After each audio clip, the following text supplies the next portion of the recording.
Aujourd'hui, dans cette troisième partie de la série Soirée sans alcool, je vais te parler de la préparation aux soirées. Depuis que j'ai arrêté, je ne vais jamais en soirée sans avoir pris le temps de me préparer. Pour moi, la non-préparation est la porte ouverte aux reconsommations. Je vais donc te donner le processus que je mets en place à chaque fois que je sors.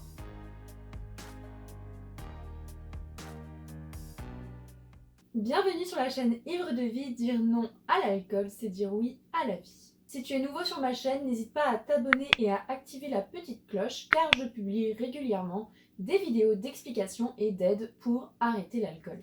Alors, tout d'abord, j'espère que tu as vu la partie 1 et 2. Si ce n'est pas le cas, je te conseille vraiment d'aller les voir, tu comprendras mieux la suite. Pour résumer, dans la partie 1, je t'ai expliqué que ton cerveau associe l'alcool à des situations. Ces situations te déclenchent l'envie de boire malgré le fait que tu ne veuilles pas boire à la base. Dans la partie 2, je t'ai expliqué qu'une soirée est une situation associée par excellence. Surtout si tu es fêtard de base. Soirée est égale je bois de l'alcool. C'est automatique et indépendant de ta propre volonté. Tu as un manque de contrôle physique dans ton cerveau. Donc, lorsque tu arrêtes l'alcool, il te faut un temps de sevrage, de reconstruction cognitive et un début de déconditionnement avant de pouvoir retourner en soirée. Ça permet à ton cerveau de retrouver un peu de contrôle. Une fois que tu as pris ce temps, que tu te sens assez fort ou forte, tu peux retourner en soirée. Mais ton cerveau est encore conditionné. Donc il y a encore des choses à mettre en place pour ne pas rechuter ni reconsommer. On va appeler ça la période de déconditionnement. Ton cerveau est assez fort pour résister, mais tu as encore des chemins neuronaux qui risquent de te faire rechuter. Tu as encore des cravings, beaucoup plus gérables qu'au début, mais tu en as quand même. Il est donc essentiel de bien se préparer. La non-préparation est la porte ouverte aux reconsommations. La manière la plus simple de ne pas ressentir de craving et de ne pas boire serait de ne pas sortir. On pourrait tout simplement éviter les soirées indéfiniment. Mais personnellement, je ne sais pas toi, mais j'ai envie de rester sociable. On ne peut pas éviter toute situation sociale sous prétexte que le produit y est. Car l'alcool est partout, donc on s'isolerait. Et ça, ça serait pas bon pour notre morale. Je pense que tu es d'accord avec moi. J'y crois pas, mon frigo, il décide toujours de se mettre en route au moment où je tourne des vidéos. Donc si vous entendez un petit bruit derrière, je suis désolée, c'est mon frigo. Bon, reprenons. On pourrait très bien demander aux autres de faire soirée sans alcool et essayer de les convaincre de ne pas boire. Mais ça encore, c'est pas une bonne solution. Je pense qu'il faut respecter le choix des autres qui est de boire. On ne peut pas diaboliser l'alcool. Il faut accepter que dans cette société, on est en minorité. Si tu veux que les gens autour de toi changent, montre-leur que l'on peut passer des soirées sans alcool. Ce sera beaucoup plus efficace. Donc, tout ça pour te dire qu'au bout d'un moment, quand on se sent prêt, on doit faire face plutôt qu'éviter. Ça permet d'expérimenter et de faire passer le comportement « je ne bois pas d'alcool » dans les automatismes. Il faut que ça devienne une habitude pour que tu n'aies même plus à y penser. C'est automatique, évident, ce soir, tu ne bois pas d'alcool. Pour ça, il faut se confronter aux soirées. Tu dois l'expérimenter. Mais face à une société où l'alcool est banalisé, il faut s'armer avant de partir en soirée. Dis-toi bien que tu es un guerrier ou une guerrière qui part au combat contre son ennemi, l'alcool. Tu vas lui faire face. Et pour ça, tu as besoin d'armes pour combattre. La première arme que tu as est celle de bien te préparer. Je vais donc te donner le processus que je mets en place, les questions que je me pose à chaque fois que je pars en soirée. Au début, tu dois te préparer sérieusement. N'oublie pas que tu te bats contre une drogue. Donc, fais-le sérieusement, c'est important. Plutôt que de foncer tête baissée à ta soirée, prends vraiment ce temps pour analyser la situation. Au début, cela va te prendre du temps avant d'aller en soirée, mais tu verras, tu auras de moins en moins besoin de réfléchir à ces questions. Donc, tout à l'heure, je t'ai dit qu'une soirée est une situation déclenchante par excellence. Souviens-toi, je t'ai dit soirée est égale je bois de l'alcool. Mais en réalité, peut-être que toutes les soirées ne te déclenchent pas une envie d'alcool. Peut-être que tu vas avoir envie de boire dans un bar avec tes amis, alors que tu n'auras pas forcément envie de boire dans un appart avec ta sœur, par exemple. C'est plus nuancé que ça. Tu vas voir aussi que dans une seule soirée, il y a des moments où tu auras envie et des moments où tu n'auras pas forcément envie. Souvent, ça dépend de la soirée évidemment, tu vas penser à autre chose. Ton attention, elle va pas être centrée sur l'alcool toute la soirée. Donc c'est plus précis que juste soirée est égal boire de l'alcool. La première chose à faire, c'est donc d'identifier plus précisément tes situations déclenchantes. Les situations déclenchantes peuvent être aussi appelées situations associées ou encore situations à risque. Tu dois anticiper. Identifie toutes les situations qui peuvent te déclencher un craving. Cela peut être extrêmement précis. Par exemple, quand je suis dans tel bar avec telle personne à telle heure, j'ai envie de boire. Tes situations à risque peuvent être liées à des choses extérieures à toi, certains endroits, les bars, les cafés, un appart, une ville dans laquelle tu as bu pendant des années. Ça peut être lié à certains moments de la journée. Donc là, dans le cadre des soirées, c'est plutôt l'heure de l'apéro. Je sais pas à quelle heure c'était l'apéro pour toi. Moi, en général, c'était plutôt 18h. Et au début, c'était un moment très critique à passer pour moi. Ça peut être aussi certaines personnes, tes collègues d'after work, tes amis buveurs, ta famille, ton partenaire. Mais tes situations à risque peuvent aussi être internes. Elles peuvent être liées à des sentiments et des émotions. Quand tu te sens tendu, seul, déprimé, elles peuvent être liées à des pensées. Par exemple, bah ça va, c'est la fin de la journée, j'ai bien mérité un petit verre. Ou encore, juste un verre, juste pour le goût. Ou encore, je suis sûre que je peux réarrêter facilement. Je l'ai fait une fois, je peux le refaire. Donc ça, c'est pour les pensées. Tes situations à risque peuvent aussi être liées à des contextes particuliers, des événements particuliers qui surviennent, ou alors des expériences physiques particulières, être fatigué, avoir faim ou soif, avoir mal à la tête, ou encore, par exemple, lorsque tu entends une musique. Souvent, les situations à risque sont en fait une combinaison de tous les éléments que je viens de te décrire. Sache que personne n'a les mêmes situations associées. Certains vont boire lorsqu'ils sont seuls chez eux, d'autres vont boire seulement avec des gens. Pour certains, la simple présence d'alcool chez eux les fera rechuter, pour d'autres non. On est tous différents. Nos situations associées sont liées à notre expérience de vie. Et tu seras d'accord avec moi que personne n'a exactement la même expérience de vie. Donc, je te conseille de faire un petit tableau et de noter toutes les situations dans lesquelles tu as soudain envie d'alcool. Note le contexte tout entier, le lieu, les personnes présentes, les émotions ressenties, les pensées qui surviennent. Je te mets le tableau, mais ne t'inquiète pas, il sera dans la fiche récapitulative que je vais te donner dans la partie 5. Pour remplir ce tableau, il n'y a pas meilleur indicateur que tes rechutes précédentes. Pose-toi des questions. Pourquoi ai-je rechuté? Quelle a été la raison de ma rechute? Quel était le contexte? Est-ce en lien avec le lieu, les personnes présentes, mon émotion, mes pensées, un événement? Tu peux te poser toutes ces questions pour remplir ton tableau. Si tu n'as pas encore essayé d'arrêter, tu peux commencer dès maintenant à noter tes situations déclenchantes. Ce que tu peux faire, c'est essayer de te retenir de boire et voir à quel moment tu bois sans en avoir conscience. À quel moment tu as des cravings. Tu peux tenir un journal de bord, note les circonstances qui font que l'envie se déclenche. Par exemple, moi je sais qu'aujourd'hui mes situations à risque, c'est par exemple aller en teuf. Je ne pourrais plus y aller sans avoir envie de reconsommer, de reprendre des trucs. Il y a beaucoup trop de drogue là-bas, beaucoup trop de tentations. Pour moi, je sais que c'est extrêmement risqué. Autre situation à risque, faire soirée avec certaines personnes, en particulier mes anciens amis. Je sais que ça serait très compliqué de ne pas boire si on fait soirée ensemble. En même temps, 6 ans à boire avec eux, c'est normal que ça me donne envie de boire. Encore une autre situation, je sais aussi que si jamais je vis une situation tragique, du genre un deuil ou une séparation, il vaudrait mieux que je reste chez moi. Si je vais en soirée et que je suis exposée à l'alcool, c'est rechute assurée. Franchement, je pense que je serais trop fragile psychologiquement pour ne pas rechuter.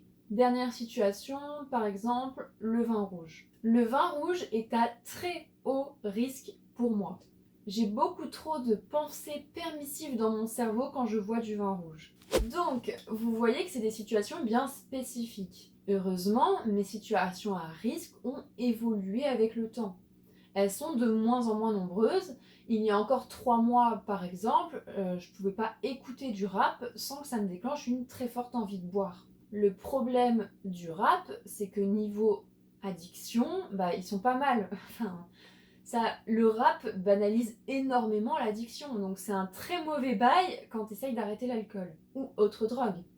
Autre situation que je ne pouvais pas faire, c'était par exemple sortir rue de la Verrerie à Aix, donc c'est la rue des bars. Ça, je sais que je pouvais pas le faire il y a encore 3 mois. C'est 2 exemples parmi tant d'autres. Aujourd'hui, ce ne sont plus des situations à risque pour moi.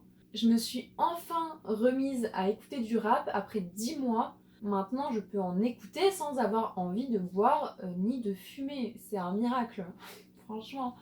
Je peux aussi aller rue de la Verrerie sans problème. J'aurais pas envie de reconsommer. Mais ça, c'était il y a à peine 2 mois que ça m'est passé. Donc le temps de me sentir assez forte, j'ai changé toutes mes habitudes. J'ai évité certaines situations pendant longtemps, puis très récemment, j'y ai fait face car je me sentais assez forte. Par contre, si je perçois la moindre envie de reconsommer dans telle ou telle situation, j'y vais pas. Ou j'arrête tout de suite ce que je suis en train de faire. Je reste extrêmement vigilante. Donc, pour revenir aux soirées, je me suis un peu égarée. Si tu as le moindre doute sur ta capacité à ne pas boire, évite toute ancienne situation. Comme je te l'ai dit dans la partie 2, il faut y aller progressivement.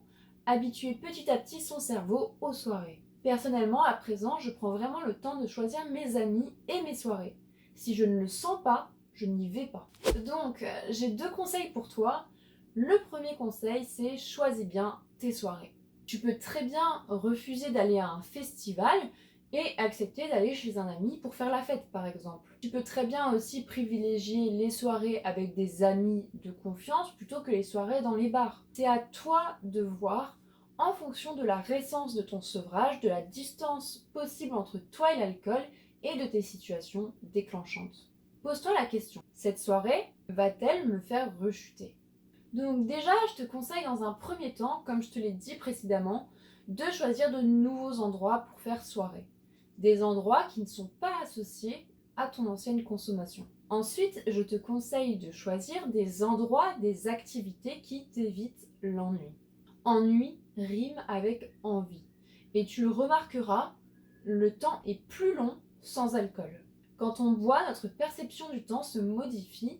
On commence la soirée et d'un coup il est 4h du matin. La soirée passe très vite. Quand tu ne bois pas, c'est totalement différent. Et le cerveau n'aime pas le vide. Tu risques de reconsommer si tu t'ennuies à un moment dans la soirée. Il est donc très important de t'occuper. Et pour ça, il faut bien choisir tes soirées. Je te conseille d'éviter les soirées dans lesquelles les gens ne font que boire et discuter, par exemple. Quand tu arrêtes l'alcool, tu découvres une incroyable diversité de lieux, de boissons et d'activités à faire sans alcool. Personnellement, avant d'arrêter l'alcool, j'étais habituée aux soirées dans les appartes ou aux soirées dans les bars et c'était absolument tout. Je buvais toujours les mêmes boissons, bière, vin rouge ou vodka. Tout ce qui me déviait de l'alcool me saoulait, m'ennuyait. Les seuls jeux que j'aimais, c'était les jeux d'alcool. Moi, ce que je voulais vraiment faire en soirée, c'était avoir des conversations bourrées sur la vie, la psychologie, et je voulais surtout boire. Tout le reste m'ennuyait. Et ça, il faut savoir que c'est une des caractéristiques de la dépendance. L'alcool devient une motivation prioritaire au détriment de toutes les autres motivations. Les amis, la famille, les activités hors alcool deviennent secondaires. Je me souviens, avant d'arrêter l'alcool, j'ai fait une soirée avec mon copain, son meilleur ami et la copine de son meilleur ami. Et j'ai été choquée d'être la seule à boire au resto. Et encore plus choquée d'être la seule à boire lors de l'activité qu'on avait choisie juste après, le lancer de hache. L'alcool était trop peu présent à mon goût. Ça m'ennuyait totalement. J'étais pas du tout dans le jeu, au lieu de jouer comme les autres, je buvais des bières au comptoir en parlant avec les gens du stand. C'est un parfait exemple qui montre à quel point tout ce qui était hors alcool me désintéressait. Aujourd'hui, j'aimerais trop refaire cette activité. Je serais beaucoup plus motivée à jouer, étant donné que je suis sobre. Et j'ai pas besoin d'alcool pour m'amuser, j'en ai plus besoin. Donc, profites-en pour sortir de ta zone de confort et tester plein d'activités diverses et variées. Fais ce que tu ne faisais jamais avant, va dans les endroits où tu peux danser, rencontrer de nouvelles personnes, découvre de nouveaux lieux, fais des choses qui sortent de l'ordinaire. Tu peux proposer des alternatives à tes amis. Si tes amis sortent dans leur bar habituel, propose-leur d'aller dans un bar inconnu qui propose des boissons non alcoolisées par exemple. Le décor est différent et rien que ça peut tout changer. Nouveau départ est égal nouveau lieu. Je t'assure que c'est plus simple. Tout ce qui te sort de tes anciennes habitudes est bon à prendre. Si ce sont de vrais amis, ils accepteront pour t'accompagner dans ton arrêt. D'ailleurs, il y a une autre chose qui, pour moi, est très importante à faire, c'est celle de bien choisir tes amis. Il est important de repérer qui sont tes amis et qui ne le sont pas. Pose-toi la question, mes amis présents à cette soirée vont-ils me faire rechuter ? Il est important de se demander quelles sont les relations qui pourraient freiner ton arrêt. Concernant les amis, je pense qu'il y a 3 cas de figure. La première catégorie, c'est mes amis ne consomment pas d'alcool, donc tout va bien, ils ne vont pas me freiner dans mon arrêt. La deuxième catégorie, c'est mes amis consomment de l'alcool, mais nous partageons quand même des activités, nous nous amusons, nous parlons, et ils savent m'apaiser. Si vraiment on échange quelque chose de réel, alors on peut envisager de se voir sans l'alcool. Personnellement, mes 2 meilleures amies sont dans ce cas de figure. On peut passer des soirées sans alcool sans problème alors qu'elles boivent de l'alcool. La troisième catégorie, c'est mes amis consomment et la seule chose que l'on partage est la consommation d'alcool. Personnellement, mon ancien entourage, mes anciens amis faisaient partie du dernier cas de figure. J'étais dans un groupe d'addicts et je me suis rendu compte peu à peu que les soirées de groupe bourrées comptaient beaucoup plus pour eux que la qualité des relations. Je dis pour eux, mais c'est le cas pour moi aussi. Je pense que si je restais avec eux, c'est surtout parce que je me sentais en confiance pour consommer et je me sentais moins coupable de le faire. Ce n'était pas eux que j'allais rejoindre en soirée, mais plutôt mes verres d'alcool. J'avais surtout besoin d'une ambiance de groupe pour pouvoir boire.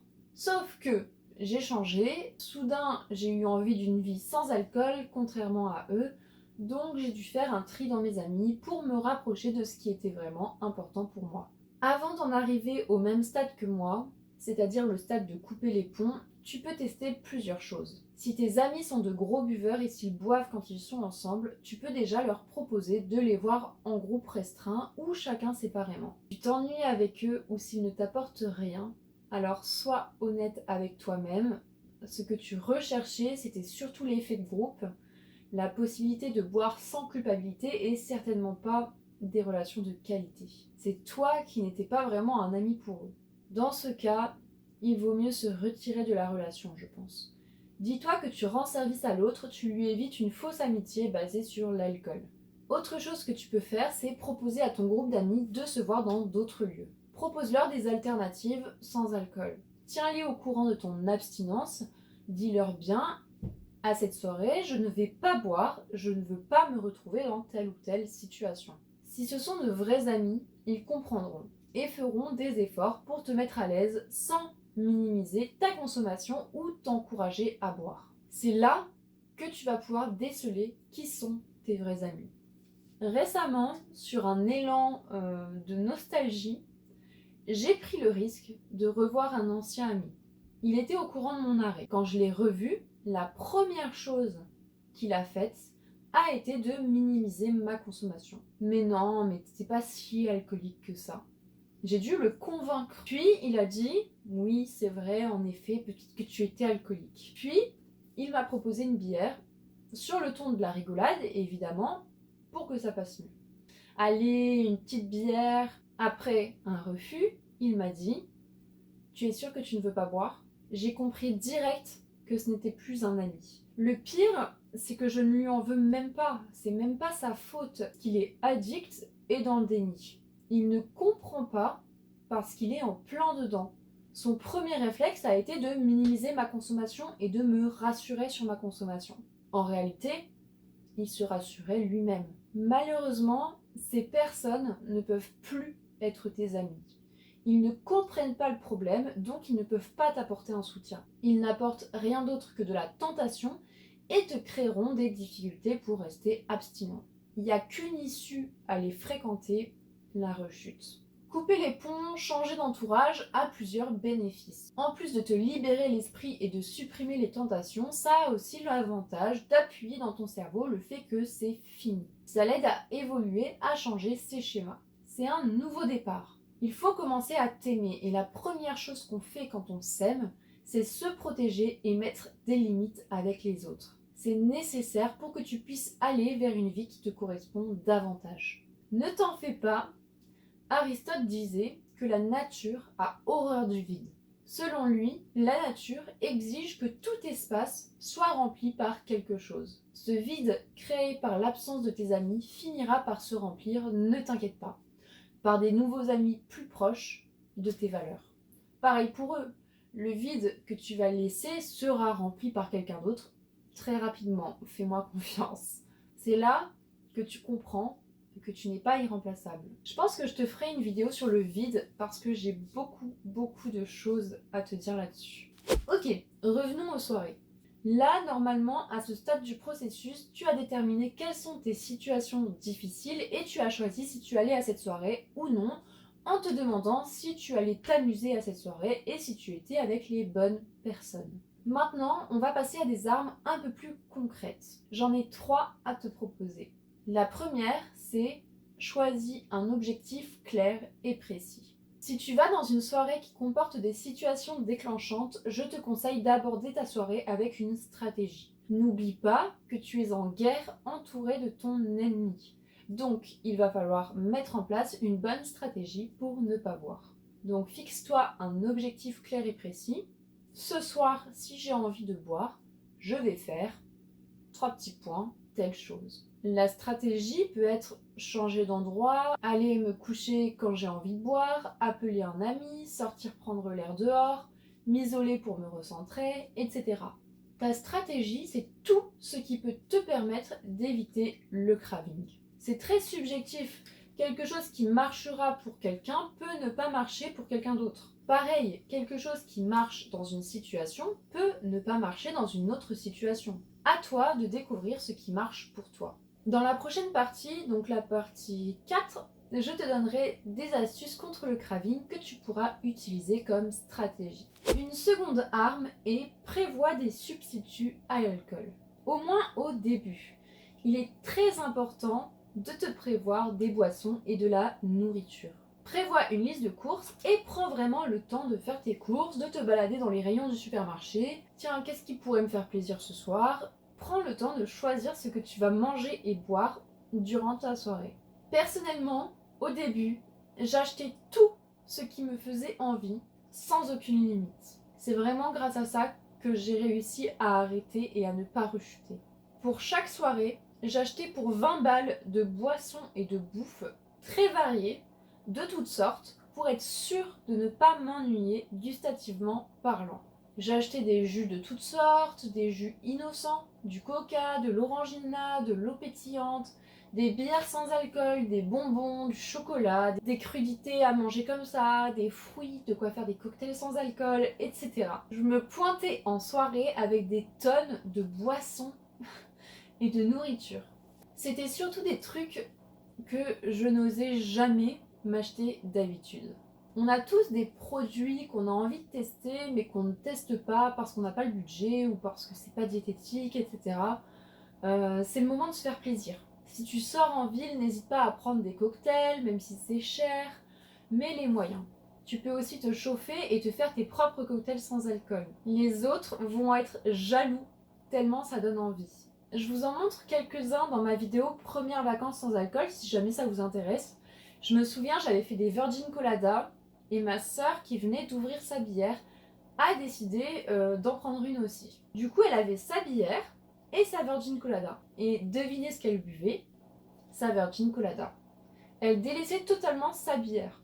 Donc, les cocktails sans alcool, c'est un bon substitut. Ça convainc même certains buveurs. Alors, je sais que ça fait beaucoup de sucre, mais comme je te l'ai dit dans ma vidéo sur la perte de poids, au début de l'arrêt, il ne faut pas trop regarder les calories. Il faut surtout prendre des choses qui nous font plaisir. Si tu essayes de ne pas boire d'alcool et en plus de rester dans une alimentation saine, tu vas pas t'en sortir. Tu pourras toujours modifier ton alimentation après ton arrêt quand tu seras assez fort ou forte pour ne pas boire. Personnellement, c'est ce qui a marché pour moi. Après, je sais que certains préfèrent rester à l'eau ou à l'eau aromatisée parce qu'ainsi, ils ont un sentiment d'avoir un comportement sain, donc ça les motive. Donc choisis ce qui fonctionne le plus pour toi. Moi, je sais que lors de mes innombrables tentatives d'arrêt, j'avais essayé ça, mais ça n'avait pas marché. J'avais besoin de quelque chose qui donne envie, de quelque chose qui pétille, tu vois. Mais tu verras, plus le temps passe, plus tu peux te contenter de boire seulement de l'eau. Avec le temps, j'ai de plus en plus envie de me contenter d'eau pétillante et de jus sans sucre ajouté. Mais c'est uniquement parce que je suis plus à l'aise avec le fait de ne pas boire. Au début, j'aurais jamais pu faire ça. J'ai deux petits conseils. Le premier conseil, c'est prévois toujours au cas où. Même si tu te sens à l'aise avec le fait de ne pas boire. Parfois, on pense que ça va aller et en fait, non, pas du tout.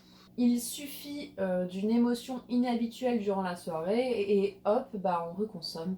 Donc c'est important de bien prévoir à chaque fois. Une fois, j'avais rien prévu à boire, c'était au début, j'avais trop pris la confiance. Je me suis retrouvée à une soirée où il n'y avait que de l'eau et de l'alcool. Je peux te dire que j'ai retenu la leçon. Depuis, je n'oublie jamais de préparer mes soirées. Mon deuxième conseil, c'est évite les bières sans alcool. Si tu as vu mes deux vidéos sur le sujet, tu sais maintenant qu'il y a de l'alcool dans ces fameuses bières. Je les ai faites analyser par un laboratoire. Pour les faire analyser, il a fallu que j'achète des packs de bières sans alcool. Et il me restait beaucoup de packs, et d'ailleurs, je les ai toujours dans mon frigo. Ils sont toujours là, je sais pas quoi en faire. Donc récemment, j'ai retenté le diable, j'ai décidé d'en reboire deux lors d'une soirée pour écouler le stock. Grosse erreur. C'était le jeudi. Sur le coup, durant la soirée, ça allait. J'ai pas eu spécialement envie d'alcool. C'est le lendemain et les jours suivants que là, c'est devenu très compliqué pour moi. J'ai refait une soirée le samedi et là, bah, c'était horrible. J'avais pas eu envie d'alcool comme ça depuis très longtemps. Il y avait une bouteille de rouge à cette soirée, même pas ouverte sur la table. J'ai commencé à bugger. Je fixais la bouteille comme ça.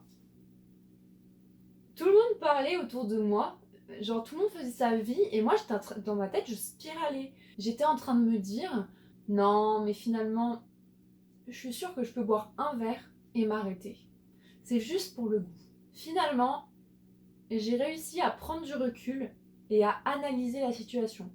Je suis allée dans la salle de bain pour reprendre mes esprits. Quand je suis revenue dans le salon, j'ai pris la bouteille de rouge et je l'ai cachée derrière du sopalin. Très bonne stratégie parce que j'y ai plus pensé après. Mais c'était fou, ça m'était pas arrivé depuis très longtemps et vous savez comme je suis quelqu'un d'averti quand même. Franchement, je ne peux pas m'empêcher de penser qu'il y a un lien avec les bières sans alcool que j'ai bu 2 jours avant. J'ai l'impression en fait que ça m'a tout réenclenché parce que les 2 semaines suivantes, vraiment, j'ai énormément pensé à l'alcool.